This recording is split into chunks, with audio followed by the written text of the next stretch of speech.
মুহাম্মাদুর রাসূলুল্লাহ সাল্লাল্লাহু আলাইহি ওয়াসাল্লাম তাসলিমার সাহাবা হযরত আনাস বিন মালিক রাদিয়াল্লাহু তাআলা আনহু প্রিয় নবীর যে দুধ খালা ছিলেন আনাস বিন মালিক রাদিয়াল্লাহু তাআলা আনহুর মা নাম তার উম্মে সুলাইম রাদিয়াল্লাহু তাআলা আনহা আল্লাহ রাসূল প্রতিদিন মাঝে মধ্যে যোহরের নামাজ আদায় করতে মসজিদে নববী যে মসজিদে নববীতে এক ওয়াক্ত নামাজ পড়লে 50,000 ওয়াক্ত নামাজ পড়ার সওয়াব পাওয়া যাবে।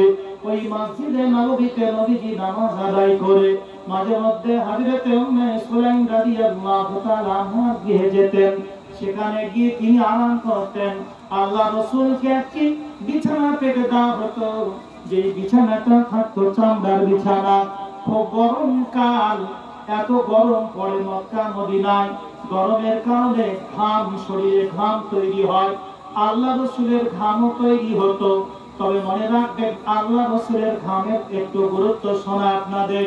এই ঘাম যখন সেই বিছানায় শুতেন, বিছানায় ঘামটা জমে যেত। আল্লাহ রাসূল উঠে যখন আবার নিজের গৃহের দিকে প্রত্যাবর্তন করতেন, সেই সময় মা বেটা হযরত আনাস এবং হযরত উম্মে সুলাইম রাদিয়াল্লাহু তাআলা আনহুমা মা বেটায় মিলে দুজনা মিলে ওই ঘামগুলিকে শিশি, এই যে বোতল, এই বোতলে করে সংরক্ষণ করে রাখতেন তারা। হঠাৎ করে একদিন আল্লাহ রাসূলের নজর এসে গেল তাদের মা বেটার যে ক্রিয়াগুলি যেগুলি করছিল, তারা ঘামগুলিকে বোতলের ভিতরে পুরছিলেন, সেটা দেখতে পেলেন। তার সঙ্গে সঙ্গে আল্লাহ রাসূল তাদের দিকে তাকিয়ে মুচকি মুচকি হাসছেন। আল্লাহ রাসূলের হাসা, ও মুসলমান, যে নবী যখন হাসতেন, আমার রাসূলের হাসলে যেন মনে হতো যে একবারে চাঁদের মতো দাঁতগুলি চকচক চকচক করতো। আল্লাহ রাসূল যখন ঘামতেন, ঘামগুলি জায়গা জায়গা যখন ফোঁটা ফোঁটা হয়ে যেত, ওই ঘামের দিকে তাকালে যেন মুক্তার দানা, যে মুক্তা প্রচুর দাম, সোনার থেকে ডায়মন্ডের থেকে, মানে বলছে গোল্ডের থেকেও বেশি দাম, সেই সোনার থেকেও বেশি দাম মুক্তার দানার মতো চকচক চকচক করতো আমার রাসূলের ঘামগুলি। আল্লাহ রাসূল সাল্লাল্লাহু আলাইহি ওয়াসাল্লাম তাসলিমাকে আল্লাহ এত সুন্দর করেছিলেন পৃথিবীর মাঝে। तमाम পৃথিবীর মানুষকে যতটা রূপ দেওয়া হয়েছিল, তার পরিপূর্ণতা রূপ আমার প্রিয় নবী মুহাম্মদুর রাসূলুল্লাহ সাল্লাল্লাহু আলাইহি ওয়াসাল্লাম তাসলিমাকে দেওয়া হয়েছিল।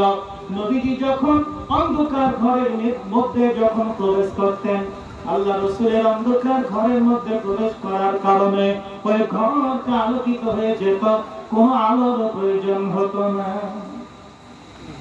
মুসলমান, সেই নবী দেখছেন আর হাসছেন। আল্লাহ রাসূল জিজ্ঞাসা করলেন, আনাস কি করবে, কেন এগুলি করছে বলো? হযরত আনাস রাদিয়াল্লাহু তাআলা আনহু বলেন, ইয়া রাসূলুল্লাহ, এই পাসিনা মুবারক, আপনার এই ঘাম মুবারক, আমি আনাস এগুলিকে আতর যেমন গায়ে মাখলে সেন্ট করে, ইতিপূর্বে এই বাড়ি এখানে এই মিলাদুন নবীতে আতর দেওয়া হয়েছে। আল্লাহ রাসূল গো, ওই আতর স্বরূপ আমি আমার গায়ে ইউজ করব, ব্যবহার করব। শুধু তাই না, আল্লাহ রাসূল, আমি ওই ঘাম খানাকে আমি যখন মারা যাব, আমার সাথীদের আমি বলে দিয়েছি, লোক যখন মারা যায় তার কাফনে কর্প দেয়, সেন্ট দেয়, আতর দেয়। আমার কাফনে যেন কোন রকম কোন কর্প, কোন সেন্ট, আতর না দেওয়া হয়। আল্লাহ রাসূল, আপনার এই গায়ের ঘাম মুবারকটাকে আমি বোতলে সংরক্ষণ করে রেখেছি, এটা আমার কাফনে ব্যবহার করার জন্য। জোরে বলুন সুবহানাল্লাহ। এই মুসলমান, প্রিয় নবী মুহাম্মদুর রাসূলুল্লাহ সাল্লাল্লাহু আলাইহি ওয়াসাল্লাম তাসলিমা কোন রাস্তা দিয়ে যখন হেঁটে যেতেন, রাস্তাকে জিজ্ঞাসা করা হলে রাস্তা বলে দিতে, এই রাস্তা দিয়ে আমার রাসূল গেছেন। কি করে, কেমন করে রাস্তা বলে দিত। আসলে যে রাস্তা দিয়ে নবীজি যেতেন, সেই রাস্তার মর্যাদায় আল্লাহ আরো বাড়িয়ে দিত। খুশবু শেখ নবীজি প্রমাণ করে দিত, এই রাস্তা দিয়ে আমার প্রিয় নবীজি হেঁটে গেছেন। ওই নবী মুহাম্মদ রাসূলুল্লাহ সাল্লাল্লাহু আলাইহি ওয়াসাল্লাম তাসলিমা প্রমাণ করছেন, বলছেন ও সাহাবীরা, মহিলারা ছিলেন বসে বসে শুনছিলেন, বলে তোমরা একটু শোনো, নবীজি বলছেন যার পরস্পর তিনটি সন্তান হয়ে মারা যাবে, তিনটি সন্তান হয়ে মারা যাবে যার পরস্পর, সেগুলি সব নাবালিকা থাকবে, নাবালিকা থাকবে। এই সন্তানগুলি মরে যাওয়ার কারণে ওর পিতামাতা যখন উত্তম সাবরে জামিন দান করবে, উত্তম ধৈর্য ধারণ করবে, আল্লাহ রাসূল বলেন এই পিতামাতার ধৈর্য ধারণ করার কারণে আল্লাহ সুবহানাহু ওয়া তাআলা এই সন্তানগুলিকে উপলক্ষ করে আল্লাহ পাক কাল কিয়ামতের মাঠে তার পিতামাতাকে জান্নাতবাসী করবেন। জোরে বলেন সুবহানাল্লাহ। ও মুসলমান, হাদিস খানা বুখারী শরীফের মধ্যে রয়েছে। হাদিসের রাবী হযরতে আনাস বিন মালিক রাদিয়াল্লাহু তাআলা আনহু তিনি বর্ণনা করছেন, আমি নবীজির মুখ থেকে শুনেছি, তিনি জিজ্ঞাসা করছেন উম্মে সুলাইম, ইয়া রাসূলুল্লাহ, নবী গো, যদি কারো দুটো সন্তান হওয়ার পরে মারা যায় তার পিতামাতার কি হবে? নবীজি বললেন তার পিতামাতাও যদি ধৈর্য ধারণ করে তবে তার পিতামাতাও জান্নাতি হবে। তারপরে বললেন ইয়া রাসূলুল্লাহ, নবী গো, যদি কারো একটা সন্তান হয়ে মারা যায় তার পিতামাতার কি হবে? রাসূল, আল্লাহ রাসূল বললেন তার সেই ব্যক্তিও যদি ধৈর্য ধারণ করে তবে সেই ব্যক্তিও জান্নাতে যাবে। জোরে বলুন সুবহানাল্লাহ। আল্লাহ রাসূলের সাহাবিয়া হযরত উম্মে সুলাইম রাদিয়াল্লাহু তাআলা আনহার একটা সন্তান ছিল, এই সন্তানটা দ্বিতীয় স্বামী বা তৃতীয় স্বামী থেকে হয়েছিল। এই উম্মে সুলাইম রাদিয়াল্লাহু তাআলা আনহুর যে স্বামীর নাম যেটা ছিল তালহা রাদিয়াল্লাহু তাআলা আনহু, এই দুজনের যে সন্তান একটি হয়েছিল, সন্তানটা বেশ জাগরদগ হয়ে উঠেছিল, বেশ সুন্দর ফুটফুটে ছেলে। হঠাৎ করে অসুখ আক্রান্ত হলো, অসুখ হলো তো ডাক্তার দেখাতে শুরু করলেন, হেকিমি চিকিৎসা শুরু হলো। ডাক্তার দেখিয়ে কোন রকম কোন লাভ হলো না, ডাক্তার ঔষধে কোন রকম তাতে কোন রকম কোন মুক্তি পেল না, ঔষধে কোন রকম সেই ওষুধে কোন রকম ভালো হলো না। না হয় এত চিকিৎসা চিকিৎসা করেও ব্যর্থ, চিকিৎসায় ফলাফল হলো না। মনে রাখবেন আমার আল্লাহ সুবহানাহু ওয়া তাআলা যখন কাউকে নিয়ে নেবেন, দুনিয়া থেকে তুলে দেবেন, দুনিয়ার তামাম পৃথিবীর ডাক্তার যদি তার ইলাজ করে, অর্থাৎ তাকে দেখাশোনা করে, ভালোভাবে তার ট্রিটমেন্ট করে, কোনো মতেই পরিত্রাণ পাবে না যদি তার মওত থাকে। আর যদি মওত না থাকে, ওই ট্রিটমেন্টের কাজ হবে আল্লাহ পাক তার মাধ্যম দিয়ে, অর্থাৎ ঔষধকে মাধ্যম করে আল্লাহ পাক তাকে সুস্থতা দান করবেন। সেটাই ঘটলো উম্মে সুলাইম রাদিয়াল্লাহু তাআলা আনহার সন্তানের আরোগ্য হলো না। যখন তিনি সন্তানকে নিয়ে বড় কষ্ট, কোনদিন রাত্রি বেলা ঘুমাতে পারে না, সারাক্ষণ কষ্ট কষ্ট কষ্ট। এমত অবস্থায় তার স্বামী একদিন তার স্ত্রীকে বলল, বিবি আমি একটু বাড়ির বাইরে যাব, কিছু কাজের জন্য যাব। বাড়ির মালিক, বাড়ির যে গৃহকর্তা হবে, সে তো আর সারাক্ষণ বসে থাকতে পারে না, সিজন বসে থাকতে পারে না, কর্মের জন্য তাকে বাইরে যেতে হবে। যেমন নাকি আজকে আমার প্রিয় ভাইয়ের মেয়েটি আকস্মিক ঘটনা, একটা দুর্ভাগ্যজনক ঘটনা ঘটে দুনিয়া থেকে চলে গেছে। আল্লাহ জান্নাতের উচ্চ মাকাম দান করুক, সকলেই বলি আল্লাহুম্মা আমিন। আমার প্রিয় ভাইদের যে কাজগুলি, যে কন্ডাক্টর লাইনের লেবার সরকারি কাজ তারা করে, লেবার নিয়ে গিয়ে লেবার ম্যানেজমেন্ট করে, তারা এই কাজগুলি তাদেরকে তুলতে হবে। আজকের মেয়ে মারা গেছে বলে মেয়ের শোকে বাড়িতে মাসের পর মাস, মাসের পর মাস বসে থাকা কখনোই যাবে না, কেননা অর্থ ইনকাম করতে হবে। আর বাকি সন্তান আদি যারা আছে তাদের লালন পালন করতে হবে, তাদের যথাযোগ্য শিক্ষা দিতে হবে। এবং সংসার, আমার স্ত্রী আছে, আমার খরচ আছে, বাপ মা আছে, তাদের দেখতে হবে। অতএব খরচ কামাই করতে হবে, ইনকাম করতে হবে, তাই বসে থাকা কোনো মতে যাবে না। সেই সূত্র ধরে তালহা রাদিয়াল্লাহু তাআলা বাড়ি থেকে বেরোলেন, তিনি কাজের উদ্দেশ্য নিয়ে বিবিকে বললেন, বিবি আমি কাজের জন্য বাইরে যাচ্ছি রে বিবি, একটা কথা বলি তোমাকে, তুমি শোনো। কথা হচ্ছে এটা, আমার এই ছেলেটা তুমি খেয়াল রেখো।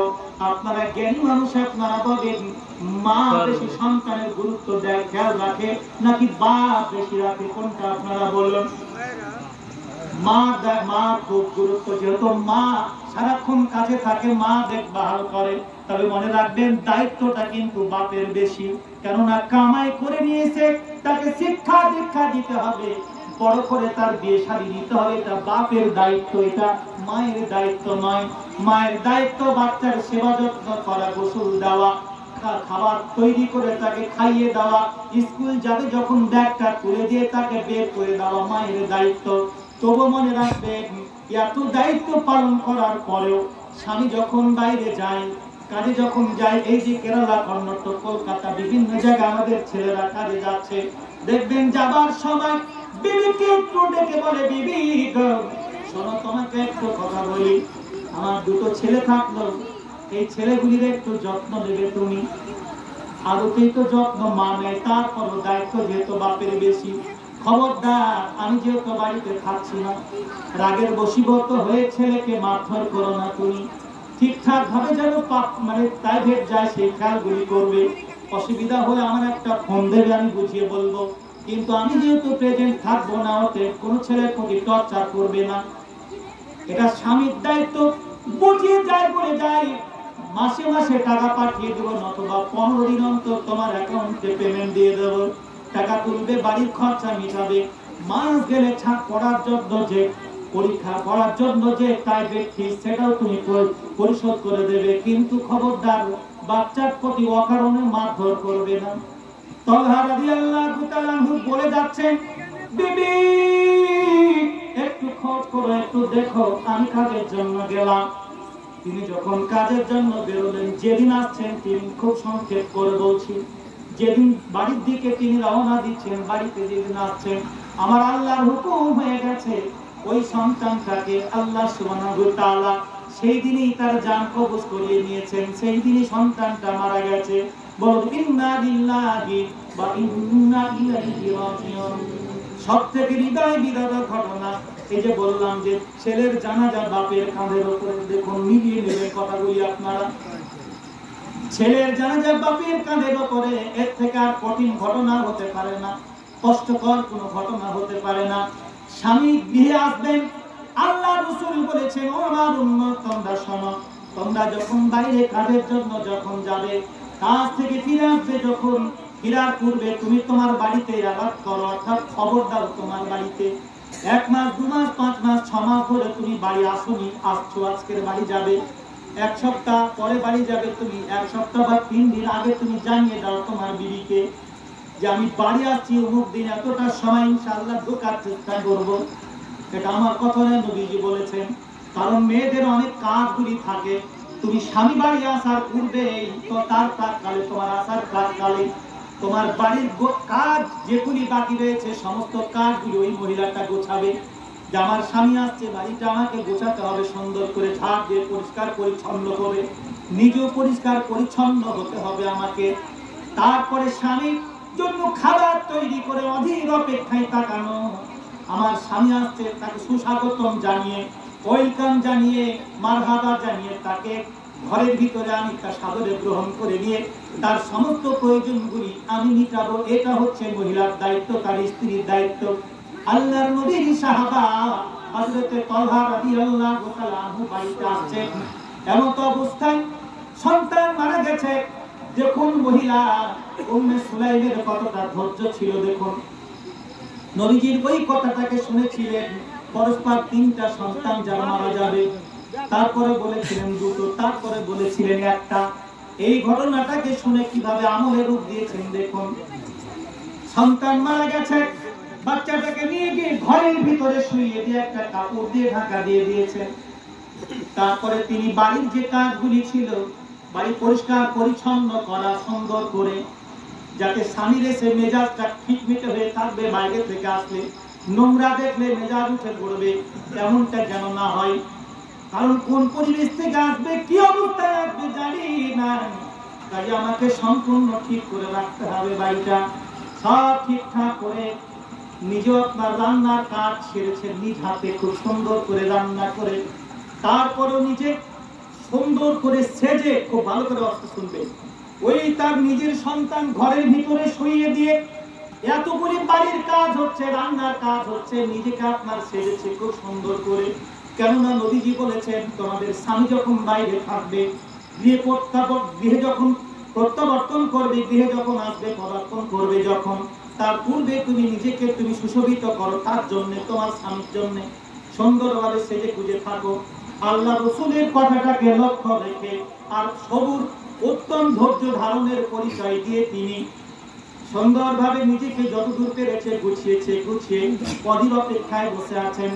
ইতিমধ্যে স্বামী গৃহে পদার্পণ করেছেন। আসার সঙ্গে সঙ্গে সালাম মত বিনিময় হলো।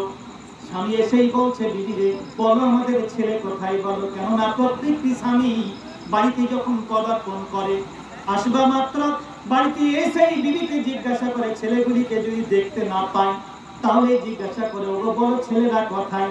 তখন বিবি বলে, তারা হয়তো খেলতে গিয়েছে বা প্রাইভেট গেছে, কোনো কাজে তাকে পাঠিয়েছে, তুমি চিন্তা করো না, তাড়াতাড়ি হাত মুখ ধোও, ফ্রেশ হও, ওয়াশরুমে যাও, তুমি গোসল, টয়লেট, বাথরুম যা করা প্রয়োজন সেরে নাও, আমি খাবার বাড়ছি, তোমার জন্য খাবার রেডি করে রাখছি, খাবার খাও, পরবর্তীতে কথা হবে তোমার সঙ্গে, ইতিমধ্যে তোমার ছেলেরাও চলে আসবে।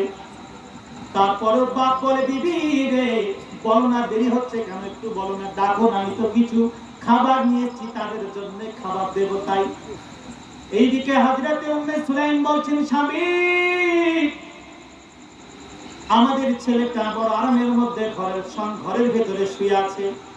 যখন জিজ্ঞেস করলেন ছেলে কোথায়, ছেলেটা ঘরের ভিতরে আরামের সঙ্গে ঘুমিয়ে আছে। তিনি ভাবলেন, আহারে দীর্ঘদিন ধরে আমাদের ছেলেটা অসুস্থ ছিল, কোনদিন ঠিকভাবে ঘুমাতে পারেন, নিজেও ঘুমাতো না, আমাদেরকেও ঘুমাতে দিত না, তাই এই পরিবেশে হয়তো অসুখ থেকে আরোগ্য পেয়েছে, সুস্থতা পেয়েছে, সুস্থতা পাওয়ার কারণেই হয়তো এখন ঘুমাচ্ছে। যা ঘুমাচ্ছে যখন, আমি আর তাকে তুলবো না, ঘুম যখন ভাঙবে তখনই তার সঙ্গে সাক্ষাৎ করব। স্বামী স্ত্রী দুজনায় বসলো, তার প্রয়োজন মিটিয়ে বলল, এবার আমি খাবার বাড়ছি, খেতে শুরু করো তুমি।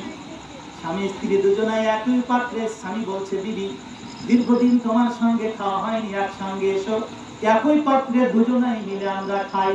নবীজি বলেছেন, একই পাত্রে স্বামী স্ত্রী খাওয়া সুন্নাত। আল্লাহ রাসূলের প্রিয়তমা পত্নী হযরতে আয়েশা রাদিয়াল্লাহু তাআলা আনহা কুমারী মহিলা ছিলেন তিনি।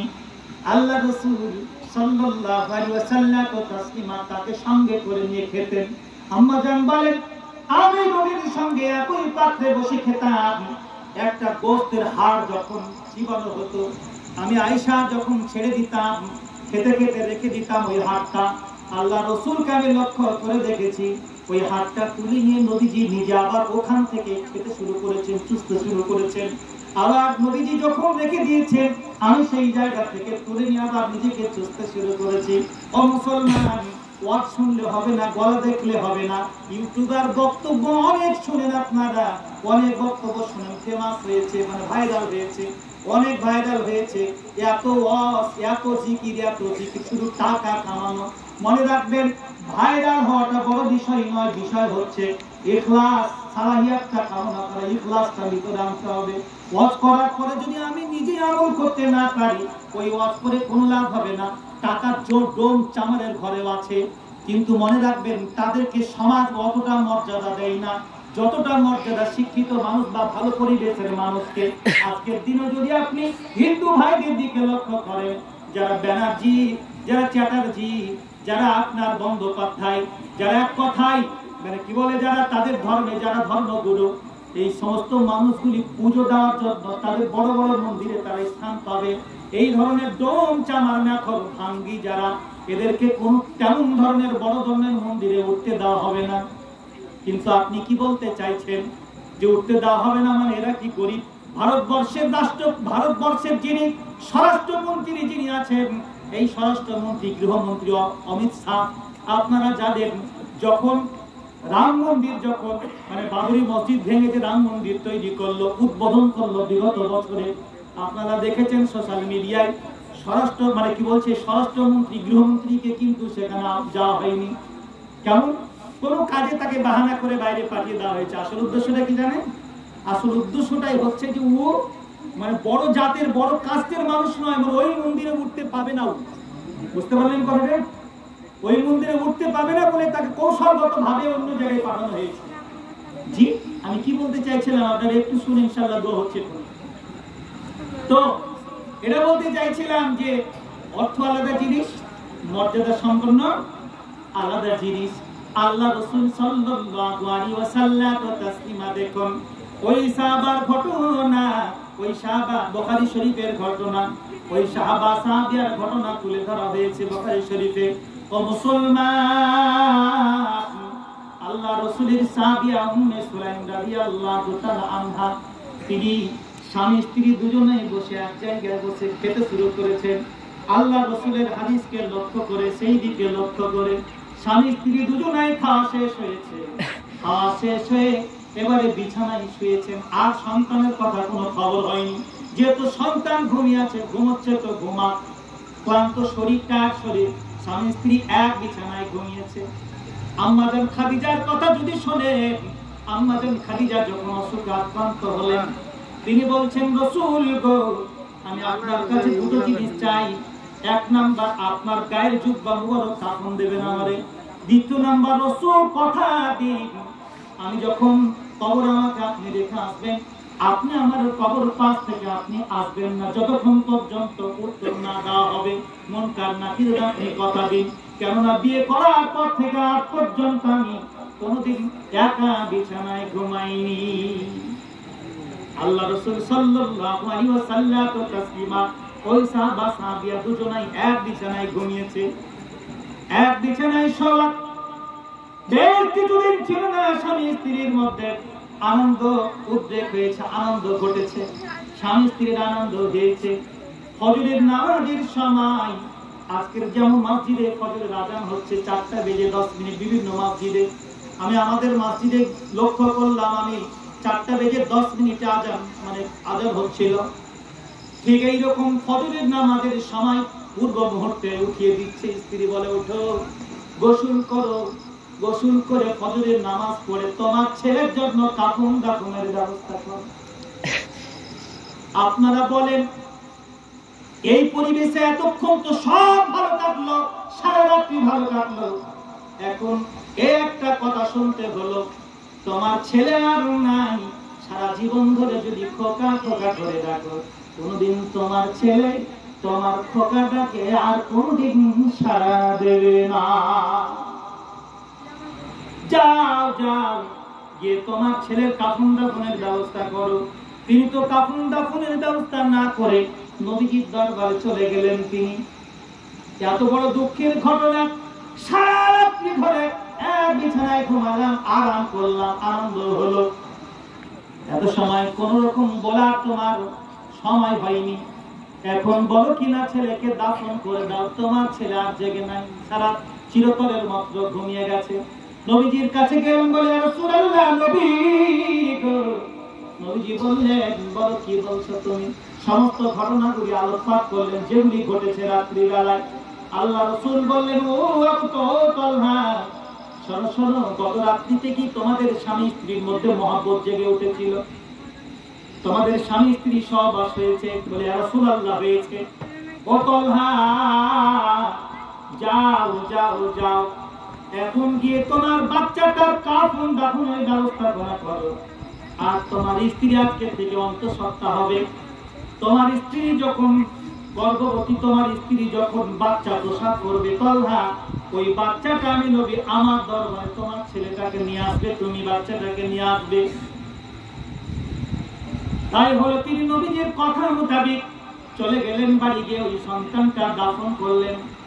কাফন দাফন করে 10 মাস 10 দিন পর ওই তার স্ত্রী যখন সন্তান হলো, এই সন্তানকে নিয়ে নবীজির দরবারে গিয়ে হাজির হলেন তালহা রাদিয়াল্লাহু তাআলা। বলে, রাসূলুল্লাহ, নবী গো, আমার সন্তানকে আমি নিয়ে এসেছি, পুত্র সন্তান হয়েছে। আল্লাহ রাসূল বললেন, খেজুর এনেছো, মধু এনেছো? বলে, রাসূলুল্লাহ, খেজুর মধু দুটো এনেছি আমি। নবীজি বললেন, দাও, খেজুর দাও তুমি আমাকে। আল্লাহ রাসূল খেজুর নিলেন, খেজুর নিয়ে নিজ পবিত্র মুখে, পবিত্র জবান দিয়ে, মুখ দিয়ে চিবিয়ে চিবিয়ে চিবিয়ে সেটাকে মুসলিম করলেন, একেবারে আঠা করে দিলেন, মুসলিম করে দিলেন। কেননা বাচ্চা ছেলে মুসলিম ছাড়া মানে গিলতে পারবে না। আল্লাহ রাসূল এই লাফদান এই মুখ নিয়ে আঙ্গুল দিয়ে ওই মুসলিম করা খেজুরটাকে নিয়ে ওই বাচ্চাটার মুখে বারাকাল্লাহ বলে বাচ্চাটার মুখে পুরে দিলেন নবীজি। আল্লাহ রাসূল বললেন, তলহা, এই বাচ্চাটার নাম রাখলাম তলহা বিন আব্দুল্লাহ। ও তলহা, তোমার বেটার নাম থাকলো আব্দুল্লাহ। যাও, তোমার বেটা কোরআনের হাফিজ হবে, তোমার মুখ উজ্জ্বল করবে। আল্লাহ নেআমাল বদল দিয়েছে তোমাকে, একটা নিয়ে নিয়েছে, একটার পরিবর্তে আল্লাহ তোমাকে জাগায়ে খায় উত্তম বদলা দান করেছে। জোরে বলুন সুবহানাল্লাহ। ও মুসলমান, আমার রাসূল সাল্লাল্লাহু আলাইহি ওয়াসাল্লাম তো তাসলিমার কথা আমল যদি না করতে পারি, সারা রাত্রি ধরে ওয়াজ শুনে কোনো কাজ হবে না। কার ওয়াজ শুনবেন আপনি? মরে গেছেন দেলোয়ার হোসেন সাহেবী, আল্লাহ জান্নাতে জায়গা দান করুন। খুব শুনতে মন লাগে, ভালো লাগে, শুনলাম, কিন্তু কোনো আমল নাই, কোনো কাজ নাই। মিজানুর রহমান আজহারী ট্যালেন্ট সারা বিশ্ব জুড়ে নাম ছড়ে গেছে, কোনো কাজ নাই। আপনি তার থেকেও যদি আরো ভালো বক্তা আমাদের বাংলাদেশের ভারতবর্ষের দিকে দেখেন, আসলে তো বাংলাদেশের মানুষেরা ইউটিউবার আর ফেসবুকে সারা বিশ্বে এক নাম্বার আছে তারা। তাই তাদের একটা মিলাদ হলে তারা সবগুলিকে ভাইরাল করে, প্রচার করে, ওইভাবে করে প্রচার হয়ে যাচ্ছে। মনে রাখবেন, ভারতবর্ষের মানুষ কোনোদিন কাউকে ভাইরাল করতে এই দিক দিয়ে পিছিয়ে ভাইরাল করে না। সারা বিশ্ব জুড়ে পৃথিবীতে যতগুলি স্টেট আছে, দেশ আছে, সব থেকে বেশি মুসলমান বসবাস করে সেই দেশটার নাম হচ্ছে ভারতবর্ষ। সংখ্যার নিরিখে যেই দেশটায় বেশি মুসলমান বসবাস করে সেই দেশটার নাম হচ্ছে ভারতবর্ষ। ও মুসলমান, তাই একটা কথা শেষ বলেই দোয়া করবো ইনশাআল্লাহ। নবীজি বলেছেন, মরে গেলে মানুষের কোনো নেকি করার পথ থাকে না, শুধুমাত্র 3টি পথ বাকি থাকে। 3টি পথের মধ্যে বেঁচে থাকাকালীন সাদকা জারিয়া করা। সাদকা শব্দের অর্থ হচ্ছে দান, জারিউন শব্দের অর্থ হচ্ছে প্রবাহিত দান। এই দান যদি জীবনে বেঁচে থাকাকালীন করা যায়, মরার পরেও কবরে শুয়ে শুয়ে শুয়ে নেকি পেয়ে থাকবে। জোরে বলুন সুবহানাল্লাহ। মসজিদ করে দেওয়া, মাদ্রাসা করে দেওয়া, কুয়া করে দেওয়া, টিউবওয়েল করে দেওয়া, গাছ লাগিয়ে দেওয়া, রাস্তা করে দেওয়া, বিভিন্ন সমাজ সেবামূলক কাজগুলিতে অংশগ্রহণ করা। নবীজি বলেছেন, ও মুসলমান, মসজিদ করে দেওয়ার কারণে, মাদ্রাসা করে দেওয়ার কারণে মসজিদ তো সারা জীবন থাকবে না, মাদ্রাসাও সারা জীবন থাকবে না। তার সর্বোচ্চ মেয়াদ 100 বছর হতে পারে। 100 বা 200 বছরের মধ্যে সেটা ভেঙে যাবে বা ভেঙে দিতে হবে। তাকে আবার নতুনভাবে পুনরায় সংস্কার করতে হবে। মনে রাখবে, তোমার দান কিয়ামত পর্যন্ত অক্ষত থাকবে। তুমি মরার পরও তোমার কবরে নেকি পৌঁছাতে থাকবে। জোরে বলুন সুবহানাল্লাহ। আল্লাহ রাসূল বলেছেন, এই দান হচ্ছে সব থেকে বড় ধরনের সাদকায়ে জারিয়া। আর হচ্ছে আও ইলমিন ইনতাফাউ বিহি, ওই সন্তান যে উচ্চ শিক্ষায় শিক্ষিত হলো, যে সন্তান তার পিতামাতার জন্য দোয়া করতে শিখলো, নিজে বই পড়লো, নিজে পড়ালো, অপরকে পড়ার জন্য বই পুস্তক লিখলো, এই লেখনী দ্বারা, তার পাঠদান দ্বারা যতদিন পর্যন্ত এই শিক্ষা ব্যবস্থা থাকবে, কিয়ামত পর্যন্ত ওই শিক্ষকটা অর্থাৎ ওই ছেলেটা ততদিন পর্যন্ত তার কবরে অর্থাৎ তার আমলনামায় নেকি লেখা হতে থাকবে। জোরে বলুন সুবহানাল্লাহ। আমি গত পরশুদিনে জায়গায় বলেছিলাম, ইয়াসেট করার কোনো দরকার নাই, বাড়ি করার দরকার নাই, গাড়ি করার দরকার নাই। আপনার ছেলেকে আপনি মনের মতো তৈরি করেন, তাহলে আপনার ছেলেই হচ্ছে বড় ধরনের অ্যাসেট। আপনার ছেলে আপনার বাড়ি করে নেবে, গাড়ি করে নেবে, সব করে নেবে। আপনি সব নিজেকে করলেন, কিন্তু আপনার ছেলেকে একটা নাথিং তৈরি করলেন, আপনি ফালতু একটা তৈরি করলেন, শিক্ষা দীক্ষা দিতে পারলেন না আপনি। কতদিন আপনি মরে দেখেন, আপনার সব স্থাবর অস্থাবর সম্পত্তি মুহূর্তের মধ্যে বেচে সব শেষ করে দেবে সব বেচে। এর জন্য ছেলে তৈরি করতে হবে। নিজের ছেলে যেগুলি আমাদের আছে, সে ছেলে হোক অথবা মেয়ে হোক, সেগুলিকে আমরা অ্যাসেট তৈরি করি। মনে রাখবেন, আজকে যদি বলি, আচ্ছা বলে আছো রে মন, কিসের এত আশা,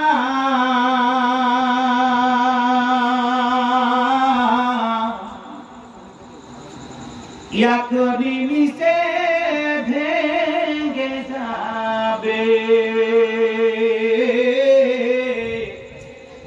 এত সাধের বাসা।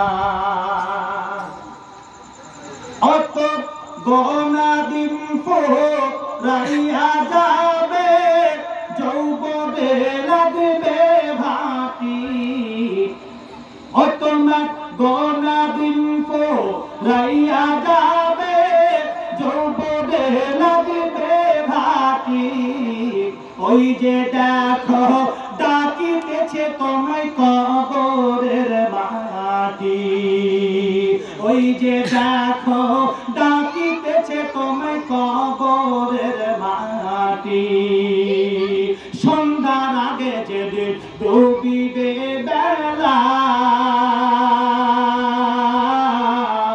এক নিমিষে ভেঙে যাবে তোমার রঙেরই মেলা সন্ধ্যার আগে যেদিন ডুবিবে বেলা এক নিমিষে ভেঙে যাবে তোমার রঙেরই মেলা ও তুমি কারে দেবে জোরে ধমক ও তুমি কারে দেবে জোরে ধমক কার মাথায় ভাঙবে লাঠি ওই যে দেখো ডাকিতেছে তোমায় কবরের মাটি ওই যে দেখো ডাকিতেছে তোমায় কবরের মাটি ও তোমার কোনদিন ফুরাইয়া যাবে যৌবনে লাগবে ভাটি ওই যে দেখো ডাকিতেছে তোমায় কবরের মাটি খবর পেয়ে আসবে আত্মীয় স্বজন তোমারই চার পাশে বসে তারা করিবে ক্রন্দন খবর পেয়ে আসবে আত্মীয় স্বজন তোমারই চার পাশে বসে তারা করিবে ক্রন্দন ও তোমায় সাজাইবে মনের মতো কি সুন্দর পরিপাটি ওই যে দেখো ডাকিতেছে তোমায় কবরের মাটি ওই যে দেখো ডাকিতেছে তোমায় কবরের মাটি ও তোমার কোনদিন ফুরাইয়া যাবে যৌবনে লাগবে ভাটি ওই যে দেখো ডাকিতেছে তোমায় কবরের মাটি ওই যে দেখো ডাকিতেছে তোমায়